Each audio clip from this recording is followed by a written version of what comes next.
बरेली में एचएनएन की खबर का बड़ा असर हुआ है। आपको बता दें, मीठे जहर से जुड़े मामले पर एक्शन हुआ है।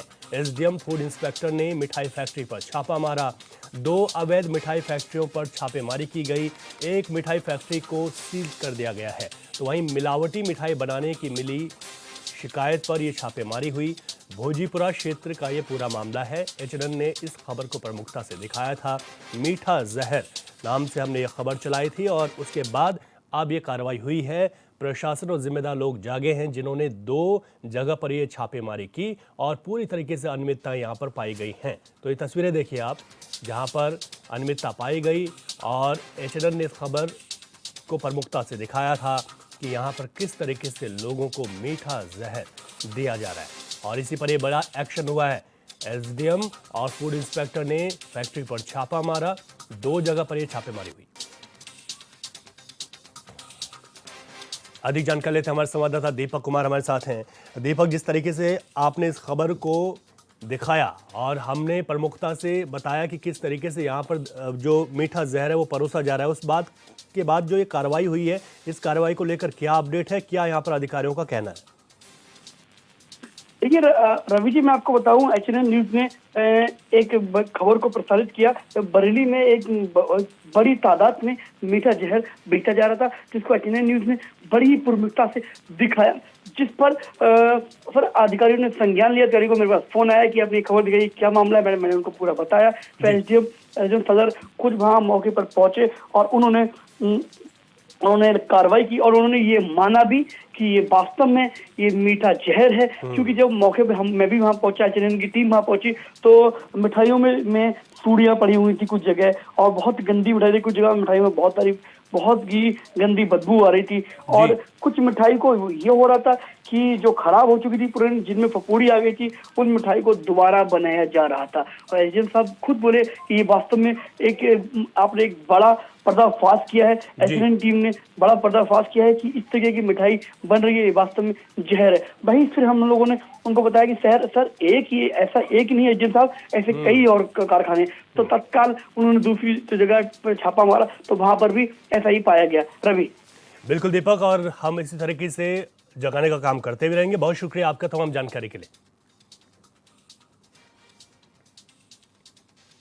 एक और बड़ी खबर आपको बता दें, जहां पर एचएनएन की खबर का बड़ा असर और हुआ। मजहबी फरमान सुनाने वाले शिक्षिका पर गाज गिर गई। बीएसए ने शिक्षिका आयशा को सस्पेंड कर दिया है। जांच के दौरान दोषी पाई गई है शिक्षिका। हिंदू छात्रों को तिलक न लगाने का फरमान दिया गया था।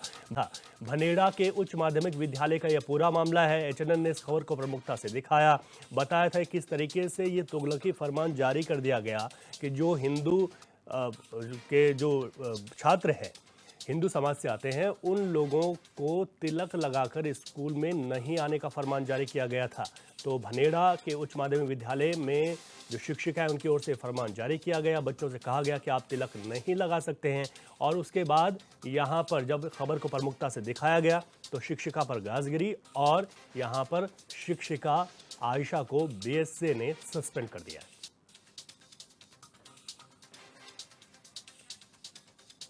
अधिक जानकारी लेते हैं, हमारे संवाददाता गौरव त्यागी फोन लाइन पर हमारे साथ हैं। गौरव, बड़ा असर यहाँ पर हुआ है, खबर का प्रमुखता से दिखाया गया था, शिक्षिका पर गाज गिरी है, और क्या कुछ अपडेट? देखिए रवि, आपको बता दूं, ये पूरा मामला जो है ये भनेड़ा का पूरा मामला है, जहां उच्च प्राथमिक विद्यालय है। वहां पर एक शिक्षिका है जो आयशा है, वो मुस्लिम समाज से आती हैं।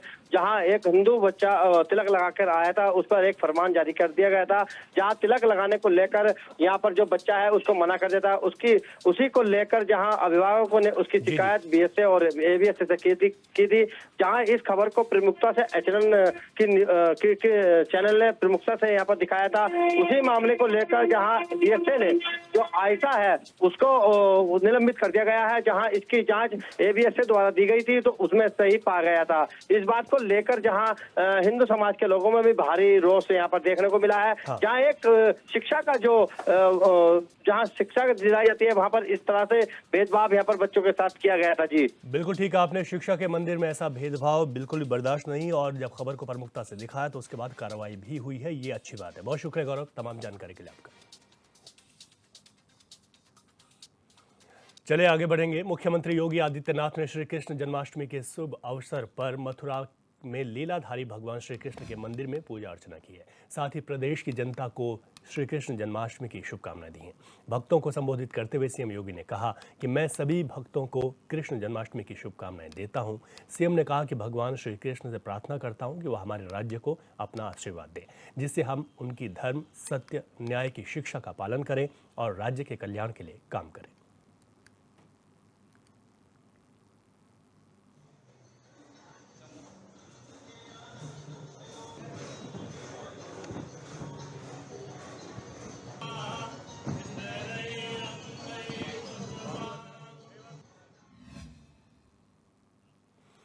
वहीं रामपुर जिले की सहकारी बैंक लिमिटेड में 34वें वार्षिक उत्सव का आयोजन हुआ, जहां कार्यक्रम में सहकारिता मंत्री जेपीएस राठौर और कृषि राज्य मंत्री बलदेव सिंह औलख ने शिरकत की है। कार्यक्रम को संबोधित करते हुए उन्होंने कहा कि सहकारिता की 1 इंच भी जमीन पर किसी का कब्जा नहीं होने दिया जाएगा। साथ ही अगर जरूरत पड़ी तो बुलडोजर लाकर सहकारिता की जमीनों को कब्जा मुक्त करेंगे। यहाँ पर सहकारिता के क्षेत्र में अच्छे किसानों से जुड़ी हुई है और किसानों को साहूकारों से चंगुल से बचाने के लिए, मुक्ति दिलाने के लिए इस प्रकार की जिला सहकारी बैंकों की स्थापना पूर्व में की गई थी। लेकिन पूर्व की सपा बसपा सरकारों के भ्रष्टाचार, गबन घोटालों के कारण इनकी आर्थिक स्थिति बहुत खराब हो गई। आज जिला सहकारी बैंकें अपना पूर्ण योगदान किसानों को ऋण उपलब्ध कराने में, जो फसली ऋण है और अन्य प्रकार से भी, अगर उनको कृषि यंत्र कोई खरीदना है या कृषि कार्य के लिए किसी प्रकार से अन्य प्रकार से आवश्यकता है, उसको ऋण उपलब्ध कराने के लिए हमारे जिला सहकारी बैंक तत्पर है और बहुत अच्छे ढंग से काम कर रही। अब पिछले 3 साल से लगातार प्रॉफिट में है और इस बार इन्होंने लक्ष्य लिया है कि हम अगले साल कम से कम 3 करोड़ का प्रॉफिट दिखाएंगे। बलिया में घाघरा नदी के बढ़ रहे जलस्तर को लेकर ग्रामीणों में डर का माहौल है। वहीं बाढ़ विभाग के अधिकारियों का दावा है कि 24 घंटे में जल स्तर की निगरानी की जा रही है। बाढ़ विभाग के अधिकारी और कर्मचारी लगातार काम में जुटे हैं। दरअसल बलिया 3 नदियों से घिरा हुआ है। जिले में जून से लेकर सितंबर तक पानी घटता और बढ़ता रहता है। इसी वजह से ग्रामीणों में यहाँ पर डर है। उन्होंने प्रशासन से सुरक्षा के साथ ही अनाज की भी मांग की है।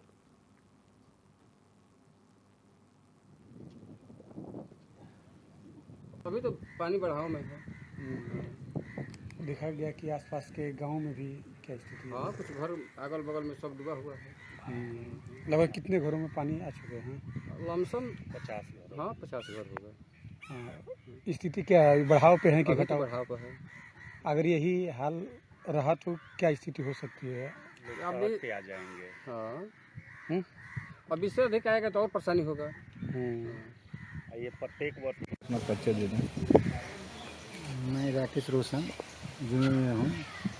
मैं बारखंड बलिया में तुर्की पारसी नगर तटबंध पर पदस्थापित हूँ। बाढ़ अभी सरयू नदी बढ़ रही है और बढ़ने का जो रफ्तार है 1 सेंटीमीटर प्रति घंटा है। जहाँ जहाँ तटबंध का जैसे जहाँ नदी नज़दीक है वहाँ हम लोग बाढ़ से जो बाढ़ सुरक्षा सामग्री रखे हुए हैं, बोल्डर है, जिया वायर क्रेट है, सीमेंट में की खाली बोरी में मिट्टी भर के रखे हैं और नानो क्रेट है, जियो बैग है, सब रिजर्व स्टॉक है, पूरा समुचित रखे हुए हैं।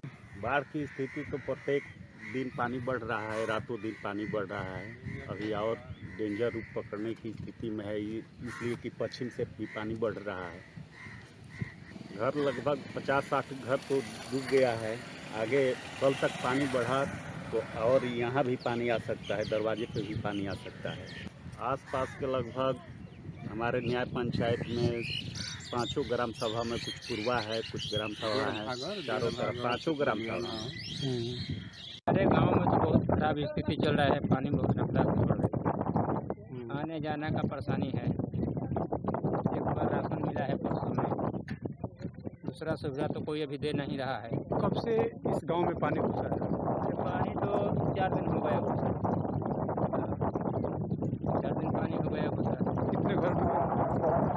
सभी घर तो डूबे होंगे, थोड़ा बाकी है घर भरे पानी। तो 70 का अधिक जानकारी लेते हैं, हमारे संवाददाता अमित कुमार हमारे साथ फोन लाइन पर जुड़ गए हैं। यहाँ पर किस तरीके से बाढ़ प्रभावित क्षेत्रों में कितना एरिया यहाँ पर प्रभावित हो रहा है, जो शासन प्रशासन से गुहार लगाई जा रही है वो मदद मिल रही है वहाँ पर?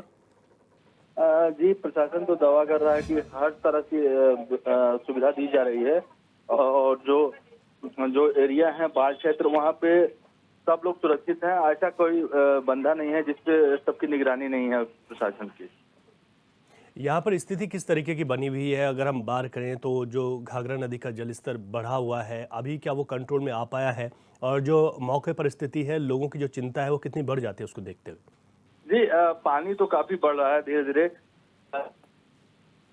जी अमित, ठीक है, हमारे संवाददाता ने बताया कि पानी बढ़ रहा है और चिंता यहाँ पर ज़रूर है। प्रशासन के भी दावे हैं कि यहाँ पर पूरी तरीके से लोगों के जो भी आवश्यक सामग्री होगी उसको मुहैया कराया जाएगा। आगे बढ़ते हैं। बलिया के बांसडी कोतवाली क्षेत्र में एक चाचा ने अपनी ही भतीजी के साथ दुष्कर्म किया।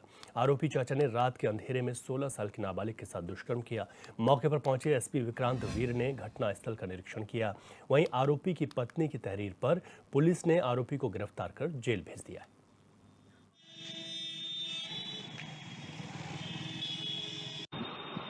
थाना बांसडी जनपद बलिया में एक 16 वर्षीय पीड़िता के साथ दुष्कर्म का मामला पुलिस को थाने पर रिपोर्ट किया गया। त्वरित कार्रवाई करते हुए सुसंगत धाराओं में मुकदमा पंजीकृत कर लिया गया। मौके का निरीक्षण मेरे द्वारा और पुलिस की टीम के द्वारा, फॉरेंसिक टीम के द्वारा कर लिया गया है। साक्ष्य संकलन की कार्रवाई की जा रही है। जो इसमें मेन एक्यूज है, जो पीड़िता का चाचा ही है, उसको अरेस्ट कर लिया गया है और उसको आज माननीय न्यायालय के समक्ष प्रस्तुत किया जा रहा है। अग्रिम विधिक कार्रवाई की जा रही है।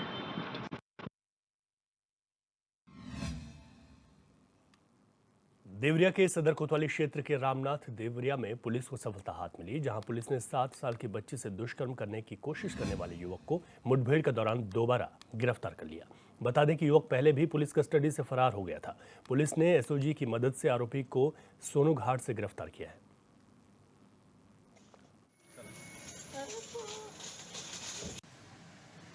कोतवाली क्षेत्र में एक 7 वर्षीय बालिका के साथ हुए दुष्कर्म की घटना के आरोपी, जिसको कोतवाली पुलिस द्वारा दिन में ही गिरफ्तार किया गया था। आरोपी की तबीयत खराब होने की शिकायत पर रात्रि में हॉस्पिटल ले जाते समय आरोपी पुलिस को धक्का देकर फरार हो गया। आरोपी की खोजबीन के लिए 3 टीमें बनाई गई। रात्रि में ही सोनू घाट क्षेत्र में खोजबीन के लिए लगाई गई टीम के साथ पुलिस मुठभेड़ में आरोपी के पैर में गोली लगी, जिससे गिरफ्तार कर अस्पताल में एडमिट करा दिया गया है। बाराबंकी की जैतपुर थाना पुलिस ने मुखबिर की सूचना पर कमीशन पर काम करने वाले 2 तस्करों को गिरफ्तार किया है, जिनके कब्जे से करीब 5 किलो मार्फिन बरामद हुई है, जिसकी अंतर्राष्ट्रीय कीमत करीब 5 करोड़ 10 लाख के आसपास है। वहीं अब पुलिस पकड़े गए इन तस्करों के पूरे नेटवर्क को भी खंगाल रही है।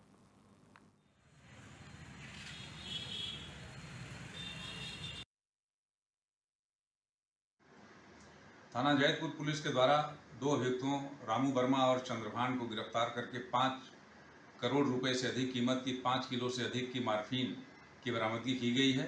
यह मार्फिन इनके द्वारा पूछताछ में बताया गया कि इमरान नामक एक आपराधिक तत्व से इनके द्वारा लिया गया है, जिसको इनको कहीं भेजना था। आगे और पीछे के जो कनेक्शन हैं इस मार्फिन के, इस गिरोह के, उसकी जानकारी मिली है, अच्छी जानकारी मिली है। टीम लगातार इस पर काम कर रही है। यहाँ बताना जरूरी है कि जो दोनों गिरफ्तार अपराधी हैं, इसमें से चंद्रभान जैतपुर थाने का हिस्ट्री सीटर है और रामू वर्मा पर भी एनडीपीएस के मुकदमे पूर्व से कायम हैं। इनके बारे में पहले से ही सूचना मिल रही थी। उसी सूचना के आधार पर डेवलप करके गिरफ्तारी की गई है और इस तरीके के कार्य बाराबंकी पुलिस के द्वारा लगातार जारी रहेंगे। कन्नौज में पुलिस विभाग एक्शन मोड में है, जहां पुलिस आए दिन हो रहे जिस तरीके की वहां पर दिक्कतें चल रही हैं, अपराधियों के खिलाफ ताबड़तोड़ अब कार्रवाई शुरू कर दी है। एसपी के निर्देश पर यह अभियान चलाया गया। 47 अपराधियों को गिरफ्तार किया गया है, जिनमें सबसे ज्यादा एनबीडब्ल्यू, वारंटी, वांछित और इनामिया अपराधी शामिल हैं।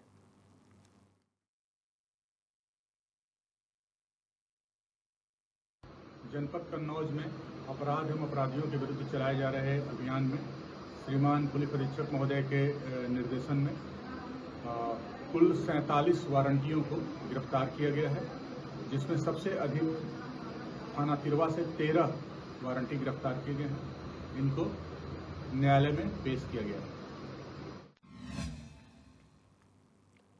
यूपीएसटीएफ को बड़ी सफलता हाथ लगी है। उत्तर प्रदेश पुलिस आरक्षी भर्ती परीक्षा 2023 में अभ्यर्थियों को पास कराने के नाम पर ठगी करने वाले गिरोह का एक सदस्य गिरफ्तार हुआ है। एसटीएफ ने जिस अभियुक्त को पकड़ा है उसका नाम दयाशंकर बताया जा रहा है, जो कि प्रयागराज जिले का ही रहने वाला है। अभियुक्त ने बताया कि वह अभ्यर्थियों से परीक्षा में पास कराने के एवज में 2-2 लाख रुपए की ठगी करता है।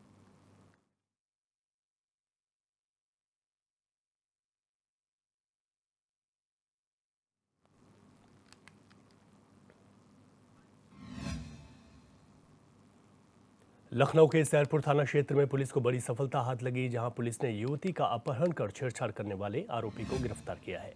बता दें कि आरोपी ने युवती से ऑटो सुनसान जगह पर ले जाकर छेड़छाड़ की थी।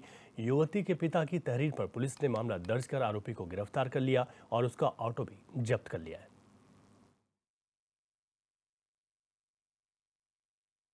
थाना सैरपुर में रमेश चंद्र पुत्र राम अवतार द्वारा दिया गया तहरीर के अनुसार मुकदमा अपराध संज्ञा 120/24 अंतर्गत धारा 74 और 3094 BNS पंजीकृत किया गया है। वादी द्वारा दिया गया तहरीर के अनुसार उनका बेटी के साथ एक ई रिक्शा चालक ने छेड़छाड़ी करने के लिए कोशिश किया गया था और उनका मोबाइल लूट लिया था। प्रस्तुत घटना के सफल अनावरण हेतु थाना सैरपुर और डीसीपी नॉर्थ का क्राइम टीम द्वारा अभियुक्त को पहचान एवं गिरफ्तारी के लिए काम किया गया था, परंतु आज उनका गिरफ्तारी भी किया गया है। गिरफ्तार किया गया अभियुक्त का पहचान नफीस पुत्र सुल्तान उम्र 25 वर्ष, हाल पता बुद्धेश्वर पारा है। उनके द्वारा ई रिक्शा चालक का काम किया जा रहा है। पूछताछ करने पर नफीस द्वारा घटना करना कबूल लिया है। प्रस्तुत अभियुक्त को न्यायिक हिरासत में भेजकर पुलिस द्वारा आवश्यक विधिक कार्रवाई किया जा रहा है। मौके पर शांति। कन्नौज के सदर कोतवाली क्षेत्र के मीर वैश्य टोला मोहल्ले में धार्मिक स्थल पर झंडा लगाकर अराजक तत्वों ने माहौल खराब करने की कोशिश की है।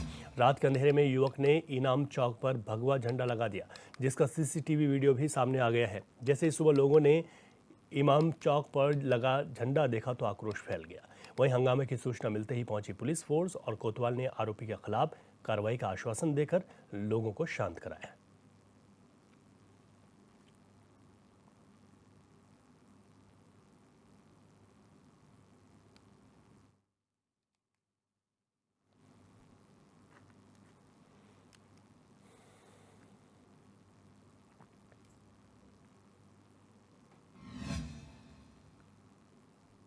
हमीरपुर जिले में स्वास्थ्य विभाग की टीम के निरीक्षण के दौरान अवैध पैथोलॉजी संचालक और सीएससी अधीक्षक की तीखी बहस हो गई। चिकित्सा अधिकारी ने पैथोलॉजी संचालक के खिलाफ थाने में लिखित शिकायती पत्र दिया है।